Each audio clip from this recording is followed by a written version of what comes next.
interest in making sure no one else understands it is large, meaning they're all in on it. The number of people who like really get it, they can raise their hand and say, I'm an expert in federal finance, government securities, and repo, and off-balance sheet accounting, and all that. And I think you're trying to pull the wool over people's eyes. That's like a handful. I mean, and I'm one of them. There are others, glad to say, but and that's the other thing that really I just have low tolerance for, just the lies. If you have to do what you have to do, you don't want the whole system to collapse. I understand that. But you can be honest with people about it. We're going to have a wave of failures of startups in Silicon Valley. That's probably true.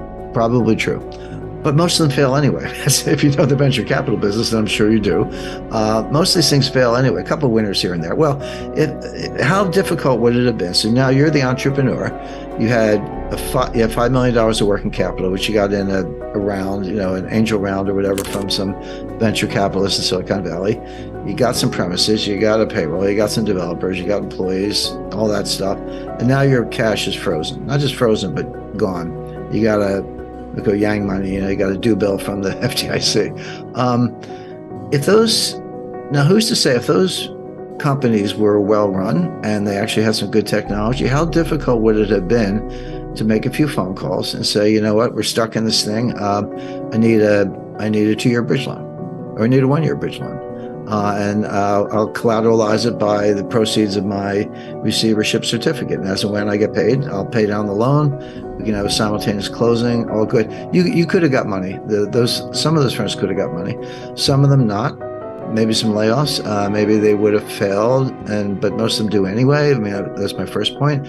But that was not the majority of, and unemployment would have gone up. I mean, I'm not saying that there are no hardships, Brian, but we gloss over the greater hardships on the economy as a whole. And that gets to the other lie, which was Janet Yellen coming out and saying there's no cost to the taxpayer.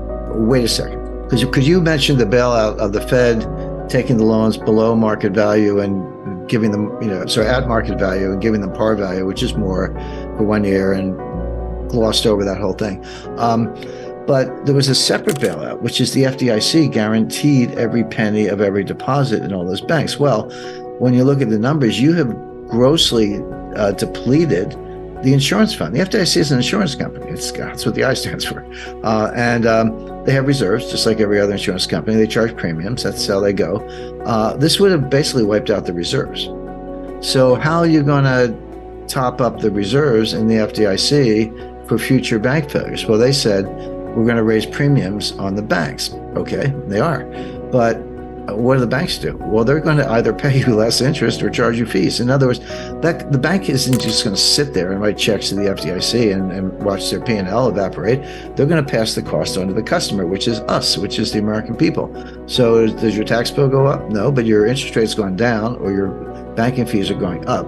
So the cost is shifted to everyday Americans. So don't tell me that we're not paying the bill, because we are. So again, these are in the nature of government lies to kind of disguise what they're actually doing. Do you think that's the next battle space, as we put it, in European banks in particular, but internationally? But there's a thread that runs from Bitcoin in November 2021 through Silicon Valley Bank to Credit Suisse. Let me explain what that is. What's going on is contagion. It's financial contagion. And the word contagion is not just a kind of cute metaphor. It's the mathematics of a viral contagion, which we've all just lived through with COVID, and we don't need to rehash that, and a financial contagion are the same. And Robert Schiller pointed this out in the book, but I had identified it years ago, and I use it in my own analysis. It's called the SEIR model. And S is for susceptible, so like you might get the disease. E is exposed, you were exposed to it. I is infected, and R is recovered. So are you susceptible? Did you actually get exposed? Did you get the disease? And did you recover? They left out dead. I mean, there's recovered is like what's net of people who get it, and some of them die. And there are the banks that get carried off the field. But the math is the same. And so when we look at how disease spreads, financial panic spreads the same way. Now, this panic, you can say it started with Silicon Valley Bank, and that's fair enough. But this goes back to November 2021. That's when the Bitcoin crash began. So between November 2021 and November 2022, Bitcoin fell 70%. It went from about $68,000 to about $15,000. Now I know it's back; it's up over 25. That's Bitcoin, but that happened, and a lot of people had Bitcoin loans. They had deposits in crypto exchanges that themselves had overinvested in Bitcoin or had leveraged bets on Bitcoin. So you were seeing a crypto crisis. You were seeing a financial crisis in crypto land with Alameda, FTX, of course, that was a fraud, Genesis, Three Arrows. There were a whole, and they're still happening, there were a whole series of crypto firms collapsing. And I was watching this, and the question I kept asking myself is, okay, there's a fire in crypto land. They call it the crypto winter study. Does that jump from crypto land to mainstream banking? That was the question I was asking. It's in biology, it's called a zoonotic transfer. Does it go from the bat to the human? Although the Wuhan virus came from a lab, but the idea that there is zoonotic transfer is true. So I said, does this somehow jump from crypto land to mainstream banking? And it did. And the vehicle was not Silicon Valley Bank. It was something called Silvergate Bank. So now Silvergate Bank announced it was filing for bankruptcy the day before Silicon Valley Bank went down. But what's special about Silvergate Bank? Silvergate Bank was a regular bank. Remember the Federal Reserve System, FDIC insured, but it was completely in crypto. It was financing crypto lenders. It owned crypto, etc. And so that was the bridge. That was how the virus jumped from crypto land to mainstream banking. And then Silicon Valley Bank fell right after that. So now, we have, again, we've gone over the kind of capsule history of Silicon Valley Bank and so forth.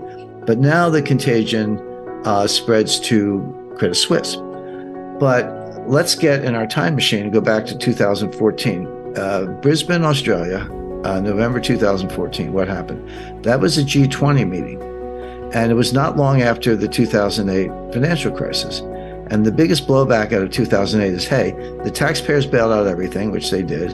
They didn't get any reward, and all the big shots kept their jobs. Jamie Dimon's bonus didn't get whacked. I mean, they all kept their jobs. John Mack and Jamie Dimon, and go down the list of names.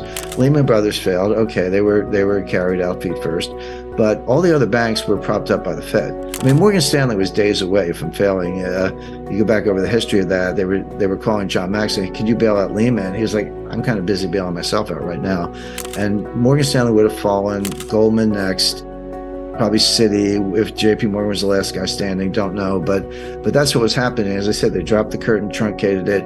They made Goldman Sachs and Morgan Stanley bank holding companies overnight. I've worked on bank applications. They take 2 years if they like you and 3 years if they don't. But this happened in literally overnight. Hey, you're a bank holding company, which meant the Fed could bail them out, and they did. But there was a big political reaction to that. This contributed to, the rise of Donald Trump, the rise of the Tea Party, Nigel Farage. I mean, there was just a lot of nationalist, conservative blowback to this. So the elites at the G20 meeting said, we can't have that happen again.